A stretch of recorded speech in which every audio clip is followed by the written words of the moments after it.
আসসালামু আলাইকুম রহমতুল্লাহি ওয়া বারাকাতু। আজকে আমাদের বাড়িতে পিঠা বাজতেছি। এগুলো হচ্ছে ঝিনুক পিঠা, ফুল পিঠা আগে বেজে নিয়েছি। অল্প কয়েকটা ছিল, তো এই তেলের পিঠা কিন্তু অনেক দিন থাকলে নষ্ট হয়ে যায়, সেজন্য হচ্ছে ভেজে নিচ্ছি। এই পিঠা ভাজতে গিয়ে মায়ের কথা অনেক বেশি মনে পড়ে গেছে। ছোটোবেলায় মা পিঠা ভাজতো আর আমরা চুলার পর বসে থাকতাম, আর গরম গরমে হচ্ছে খেয়ে নিতাম, অনেক বেশি ভালো লাগতো। সেই ছোটোবেলার আনন্দ আর এখন আর নেই। এখন পিঠা বানালে অনেকটা ওই ছোটোবেলার মতো আনন্দ হয় না।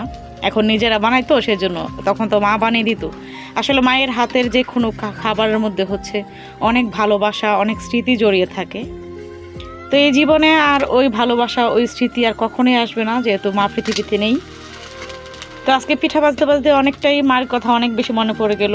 সেই ছোট্টবেলা চুলার পার বসে থাকতাম, আর পিঠা ভাজা হলেই মা বলতো, তাড়াতাড়ি আয়, পিঠা বাজছি, খা আইসা। এই কথা আর কেউ বলবে না।